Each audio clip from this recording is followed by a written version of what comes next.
Hosted by you/veggiesmilthrow. When my wife was a teenager, her stepmother had health issues that eventually led to a hysterectomy. She and my father-in-law had been trying to conceive prior to that, and she's very open about how painful it was to become unable to have children. She's been in therapy for years, but this is still a sore subject, so we don't bring it up. During the pandemic, my stepmother-in-law became a vegetarian. While I obviously have no problem with that, no one else in the family is, and she tends to get very preachy about it.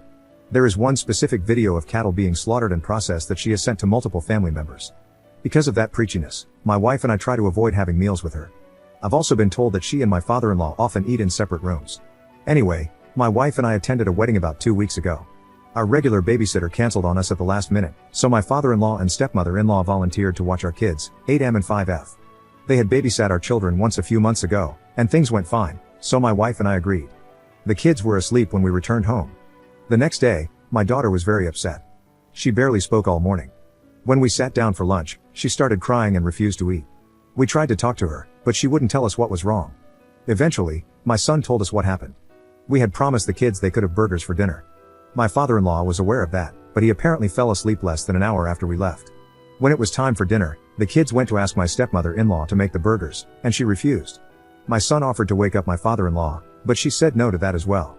She said she would make the kids something else for dinner. When my children started begging for the burgers, my stepmother-in-law showed them the cattle video. She also apparently told them that my wife was secretly against them eating meat, which is why they hesitated to tell us what she had done. My wife and I had a talk with our kids and managed to help them feel better. After they went to bed, we called my stepmother-in-law. She confirmed that she had shown them the video. To say we're both outraged would be putting it lightly. My wife and I immediately told her we were cutting her off from our kids, and will probably do the same with my father-in-law for falling asleep while he was supposed to be babysitting. My stepmother-in-law started trying to defend herself. She told us she was only trying to help and that we should be making more efforts to get our kids to eat healthy. It only made me angrier. I told her she has no idea how glad I am that she can't have children because I'd pity the child who would have her as a mother. After that, she hung up on us. My father-in-law has been calling and texting us. He is apologetic for falling asleep, but insists that cutting him and his wife off is an overreaction. He's also angry that I mocked my stepmother-in-law's infertility. Apparently, she is distraught over what I said, and my father-in-law is demanding that I apologize to her. Honestly, I don't think I'm the jerk here, but I am wondering if I went too far. My wife agrees that it was a low blow that my stepmother-in-law deserved to hear, but a low blow nonetheless. Edit. To clarify some things I haven't already said in the comments. My father-in-law and stepmother-in-law babysat at our place, not theirs. I can't believe I have to say this, but I have no problem with vegetarianism. I actually tried to become a vegetarian a few years ago but couldn't for medical reasons. In my stepmother-in-law's case, what I have a problem with is her preachiness. In general, my wife and I have always had a fairly indifferent relationship with my stepmother-in-law, but we never disliked her or treated her poorly. She has made a few comments about introducing vegetarianism to our kids in the past, but never anything this extreme. I'll admit I don't know much about my stepmother-in-law's medical history. I only know about the hysterectomy because she didn't react well to either of my wife's pregnancies, and they had to tell me what was going on. We promised the kids the burgers back when they were going to be watched by their usual babysitter. My father-in-law and stepmother-in-law replaced her at the very last minute, and the kids ate chicken the last time they babysat. We didn't plan it. My father-in-law found it in the fridge and cooked it, so we kept the plan for burgers. I saw the video a few years ago. It's a little under 5 minutes long and very graphic. Not the worst of those videos, but definitely not suitable for children. From my son's description, I think they watched most of it. I'm more angry about my stepmother-in-law lying to my children about their mother than the fact she showed them the video, but the whole situation infuriates me. My wife is angry that her father fell asleep for personal reasons, but we're not certain about cutting him off. We won't budge on my stepmother-in-law. Having read most of your comments, I think I'll apologize for what I said about her fertility, but I will stand by everything else. I don't want her near my children ever again. Update 1 week later. Hey everyone, thank you for your input on my first post. Though my wife and I have no intention of letting her back into our children's lives, I decided to apologize to my stepmother-in-law for what I said. My wife and I talked a lot about the subject. She said that, based on her history with her stepmother, it really was a good thing she didn't have children. But before we had ours, my wife had always wanted to be a mother and was terrified about the possibility of not being able to.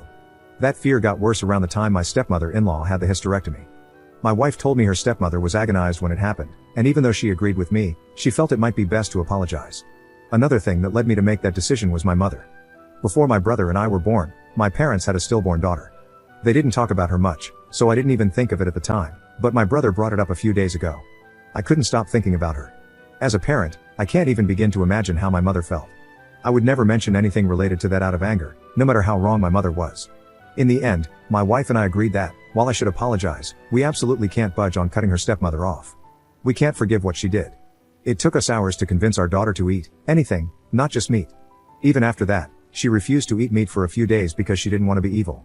Our son wasn't as shaken, but he still had trouble sleeping for a few nights. My wife and I sat them down and had a long conversation about it. We answered every question they had as best as we could. Thankfully, we were able to reassure both our kids that eating meat wouldn't make them bad people. They are still a little distraught, but they're doing much better and eating normally again. Our main concern will always be their health and happiness. My stepmother-in-law compromised both, so we had no doubts about cutting her out of our lives. We called my father-in-law and stepmother-in-law this weekend. I apologized for what I said to her, but told her we were still cutting her off. As expected, she didn't take it well. She started going off about how she was trying to help our children and that we were terrible parents for depriving them of that care. I'm pretty sure she was crying. She said it was awful that such cruel, ungrateful people could raise kids and not her, and that we shouldn't allow our children to take part in something that caused so much unnecessary suffering. After about a minute of this, my father-in-law managed to get her to stop and hang up the phone. My wife later spoke with her father separately. He apologized again for falling asleep and said he understood why we were upset, but promised he would never let something like that happen again. We decided to forgive him, but we won't leave the kids in his care again, and he'll only be allowed to see them without his wife.